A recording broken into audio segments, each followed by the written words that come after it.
The Grandmaster at Arms.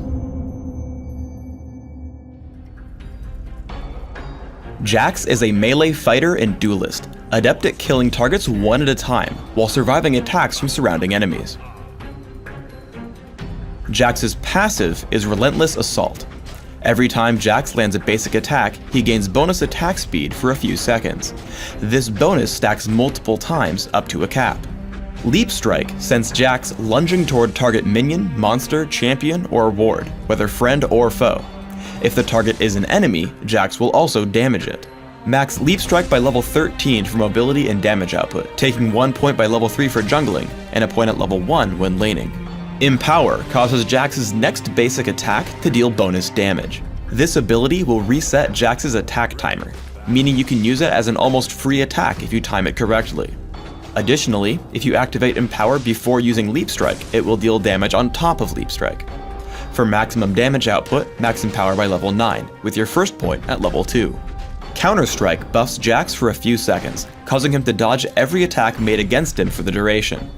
At the end of this duration, Jax stuns and damages all nearby enemies. Counter-Strike deals bonus damage based on how many attacks Jax dodged. Take just 1 point in Counter-Strike early and max it last. When jungling, grab it at level 1. Jax's ultimate is Grandmaster's Might. Passively, it grants bonus damage to every third consecutive attack Jax makes, though this counter resets if Jax waits too long between attacks. When activated, it grants Jax bonus attack damage and ability power for a few seconds. I play Jax as a jungler, starting with Counter-Strike and a Vampiric Scepter. Upon reaching level 3 for Leap Strike and killing the Lizard Elder, look for a gank. I spot the enemy Annie in mid lane. I approach the brush and signal my teammate. I Ghost, trigger Counter-Strike, and Leap Strike into range. I stun her and continue damage output with Empower.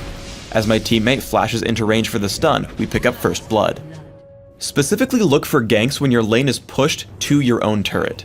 Note the enemy team directly on top of my team's bottom turret. Even though I'm on the other side of the map, this position represents free kills. As I head in, I activate Counter-Strike and walk toward the brush.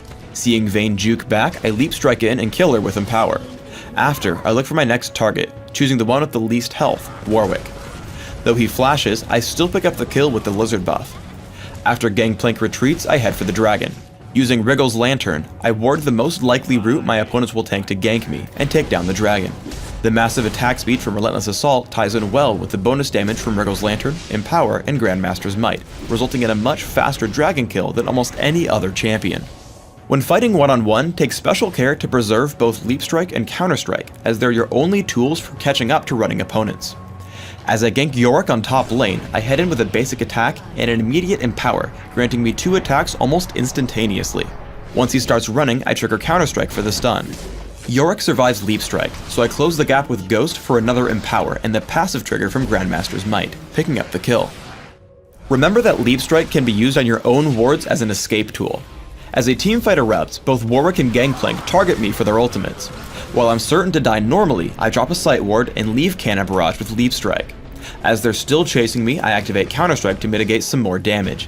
Since they just won't give up, I drop a second ward over the wall toward Baron Nashor, Leap Strike to it, and just barely escape with under 100 health. In teamfights, try not to go in first, as you're more useful as a damage source than an initiator. Warwick and Yorick jump our Annie, so I Leap Strike in and start pummeling them. After grabbing 2 kills, I move toward the most important target of the fight, Vayne. Between Leap Strike and Ghost, I keep up with her, forcing her to run as my team cleans up the rest of the fight. Despite Condemn, I take her down inside her base, forcing her teammates away and allowing my team to switch focus to the enemy nexus. When fighting over capture points in Dominion, focus on killing enemy defenders and let your teammates do the capturing. As we fight over the Boneyard, I activate Counter-Strike and immediately jump Lee Sin with Leap Strike and Empower, taking him down extremely quickly. Now 4 versus 1, I head for Leona. My aggression pushes her away while Karma starts to capture. Leona turns to interrupt Karma, but simply turns into an easy kill, giving us clean control over the point. Jax's ability set makes him one of the game's top duelists. I pick a fight with Tryndamere. I land 1 basic attack, then immediately trigger Empower to get a quick second hit. My third attack triggers Grandmaster's Might, and I activate Counter-Strike to mitigate his damage output, bringing Tryndamere to 1 health before I've lost any. He exhausts me and triggers his ultimate, so I run until Undying Rage times out. I land Leap Strike right as it ends, grabbing the kill and control over the refinery. For runes, I take flat attack damage marks, flat armor seals, attack speed glyphs, and flat attack damage quintessences. This setup is aimed at grabbing me fast jungle speed and great overall damage through my basic attacks and physical abilities. In Classic, my masteries are 26-4-0, taking every possible physical damage increase in offense and reducing minion damage wherever possible in defense. I also take Smite and Ghost to jungle, mastering both. In Dominion, I place all 30 points into the offense tree, making sure to add magic penetration and substituting out Smite for Ignite. In Classic, open with a Vampiric Scepter when jungling, quickly adding Boots of Speed and upgrading to Wriggle's Lantern. Then consider Mercury Treads or Ninja Tabby, depending on what damage type is most prevalent. Grab Phage first as you work toward Trinity Force. Always make sure you can survive the enemy team, considering items like Atma's Impaler and Guardian Angel for physical damage, or Hexdrinker and Quicksilver Sash against magic. When looking for more damage, look toward Hextech Gunblade and Ginsu's Rageblade. In Dominion, you'll have very similar build goals. Start with Prospector's Blade, Boots of Speed, and 2 health potions. Choose either Ninja Tabby or Mercury Treads based on damage threats. Then consider a number of damage options like Trinity Force, Hextech Gunblade, and Ginsu's Rageblade. If needed, also investigate defensive options like Odin's Veil and Guardian Angel.